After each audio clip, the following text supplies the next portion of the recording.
Welcome back. This week, I am pleased to be joined by the Tweak It expert for personal finance, my friend Manisha Thakor. Manisha is just a amazing resource, and she is going to help us hopefully get started and make personal finance part of our everyday busy work-life fit in 2013. Hi, Manisha. Hey, Callie, how are you? I'm great. Thank you so much for spending a few minutes with me today. Why don't you tell everybody a little bit about you and your philosophy, MoneyZen?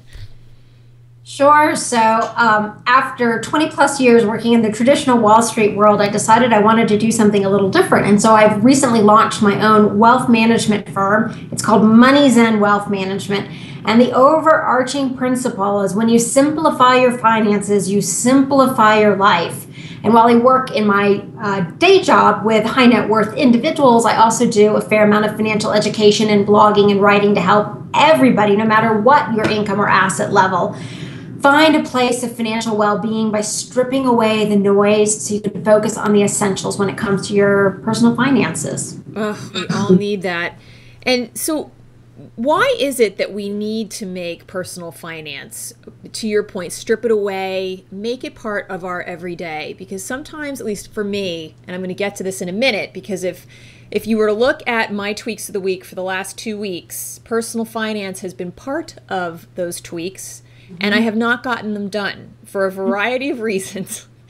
So, but I'm committed to making it part of what I'm going to do on a week-to-week basis, because I think sometimes we sort of hold it up as sort of something we'll do when we have a lot of time. So why do we have to make it part of what we do on an ongoing basis?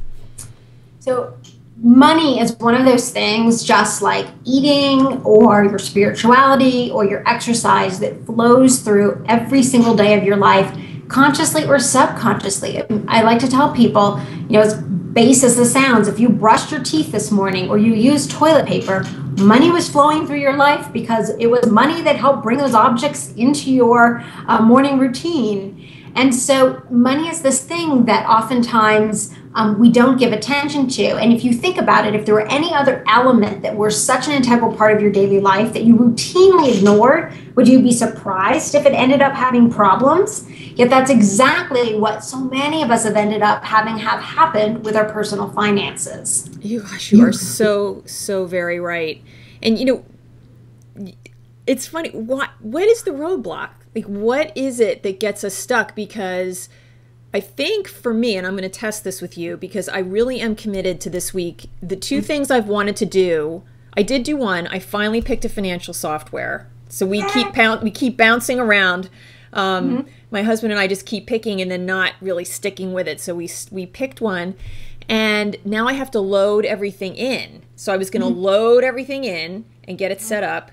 And the other tweak was I was going to call my insurance agent because we have Hurricane Sandy came through, and really so many people found out they just did not have the right They're under coverage. Right? And shocking things that you thought would just be covered were not. Right. So I thought I'm going to call and just make sure everything's up to snuff, right? But I didn't do it because I don't know. Where do people get stuck? I think, Callie, it's a couple of things. One is that the financial services industry has gotten geometrically more complex over the last 25 years. There are so many choices that were like deer in headlights. And I'm reminded of that famous jam study that was done out at one of the West Coast schools where researchers set up 2 different tables, and they had jams with 3 flavors and then a table of jams with 30 flavors. And what they found was people who sampled 3 flavors were able to make a decision. People who were presented with 30 flavors sampled and then kind of wandered off. It was information overload.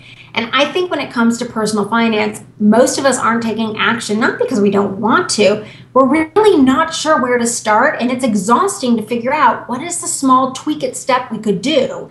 And then even when we do identify that tweak it step, because we haven't been taught about personal finance, I think a lot of us feel fear or shame or insecurity around it. We're kind of afraid we're going to do it wrong. Yeah, and that's another reason why we don't want to start it.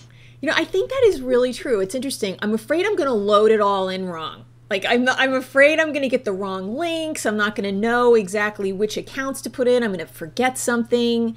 I think that's true. I think that's what it is. And all of that's fixable. So you load in the wrong account, you fix it again. So you call the insurance agent and you ask the wrong question. You keep chatting until you get the right answer. And so I think giving yourself permission not to feel like you have to be perfect as you start taking financial tweak it steps is a key way to get past that natural deer in the headlight feeling. Yeah, it's interesting. All right. I'm going to give myself permission to just load in the wrong. Just be human. Permission. That's right. That's right. So where could we begin? What's this? You have, first of all, you give such wonderful advice in the book, also on your own website and in your own blog. And what I love about the way you present the information is you give wonderful metaphors that allow people to really humanize and understand what it is you're trying to say. So, knowing all that's there, what one small thing do you think everybody should do this year to get started? Because I know Tweak It readers are going to range in age from 20-somethings to 90-somethings because it's such a fantastic book and it can benefit everyone. Thank you. I want to give a piece of advice that was important no matter what your age is. And that's to check in and see, are you saving for retirement? Just a simple check-in with yourself this week. Are you, if you work for an employer with a 401k or 403b or 457 plan, are you participating? If not, do you have an IRA outside of the office place? If you're working in the home as a stay-at-home spouse, are you contributing to a spousal IRA? I don't want you to feel overwhelmed about taking the next step and opening accounts and figuring out what to do. I just want you to do a check and see if you are participating, and if you are, how much are you contributing? A little baby step so that you've got a number to attach, whether it's zero or whether it's $300 a month. Whatever you're putting in, that you've actually reconnected with that positive step of saving for retirement in your life. Oh, that's a good idea. If you're retired, the step would be, how much are you spending out of your retirement accounts? Just do a quick litmus test. Do you know right now on each month what you're withdrawing? And that puts you in a position to then have a larger conversation down the road about whether it's too little or too much. But a little litmus test this week. That's the tweak it step.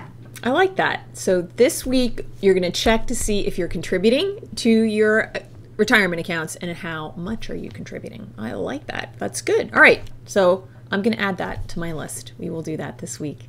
So now let's switch focus to you. What small activities and priorities are very meaningful in your everyday work-life fit? So what I have been struggling with as an entrepreneur is there are not enough hours in the day. And that to-do list is, sometimes I feel like it's a kudzu plant, like coming out of the walls, attacking me. And so the big the big tweak that I have made is that I now sit down each morning and I write out the key 3 things that I need to do. And I try not to let anything interrupt me until I get those 3 items done. Then I can move on to the rest of the list. I'm not always successful at it, but on the days that I'm laser focused, I'm not opening emails, I'm not doing calls until I get those 3 tasks done, it has made a dramatic change in my productivity, and therefore as an entrepreneur, will make a dramatic change on my personal finance front as I become increasingly more successful on the business side. Oh, very good. That's good. Very good. So, it's interesting. I find that, just that deliberate intentionality does make such a big difference in terms of what you can get done. So that's great. So, what were you going to say? Well, I was just going to say, there's a quote I heard, stress is the result of unmet expectations. And so if I could elaborate on the tweak, I would say, really, that's the theme of my tweak, and realizing that in this modern era of multitasking everything, so many of us have these expectations of ourselves for daily accomplishments that are out of control. Yeah. So no wonder we feel like crud at the end of the day. There was no way we were going to get that all done. And so by setting more realistic expectations, I've been able to relieve stress, which is there for increased productivity and happiness, and then made me more successful. It's a funny sort of algorithm, but how doing less really can result in achieving more. Well, it's funny. This week I celebrated the fact that I got 56% of my tweaks of the week done last week because of a number of things that happened. But, you know, if you really think about it, that's a lot. You know, I accomplished quite a bit. So you also, to look back and really celebrate what it is you do get done and give yourself credit for it, I find it makes a big difference. You're so right. So right. So that's great. So now tell us what is going on with you, what is happening, and where we can find more out about MoneyZen. So my big tweak, if you will, if we talked about little ones earlier, my big tweak is that I launched my own firm this past year, and I'm focusing on providing integrated financial planning and investment management for a specific niche for women and families with 1 to 10 million in assets. So for anybody watching that's in that category, I'd love to chat with you. But for anybody of any asset level, the other thing I'm continuing to do is to put out my MoneyZen Mondays blog. It comes out about twice a month, and then I do a month-end newsletter where I really try and pull together a list of resources that can help everyone feel more sane and balanced when it comes to how money relates to their life and their dreams and their goals. That's true. And you can sign up for that list if you'd like on my website, which is MoneyZen.com. All one word, MoneyZen.com. It is a great blog. It is a great newsletter. And you are just so helpful when it comes to making personal finance seem so accessible and easy to become part of how we manage all the parts of our lives, because it is so much a part of all the parts of our lives. You're so right. I don't know why we seem to think, or at least I seem to think, it needs to be sort of over here, this kind of big thing that has to be taken care of when I have all this time, because it really isn't. And that's my goal for 2013, Manisha, is to take your advice and make it kind of part of my everyday. So thank you very much. For more information about Manisha and to get one of her bonus tweaks, because we couldn't fit all the fantastic information that she gave me into the book, there's a bonus tweak on the tweakittogether.com site on her page, and also a direct link to MoneyZen will take you right there, and you can sign up for her newsletter and her blog. So Manisha, thank you so much. Oh, Callie, thank you for having me. It is my pleasure. And remember, if you want to make what matters happen to you every day, just tweak it.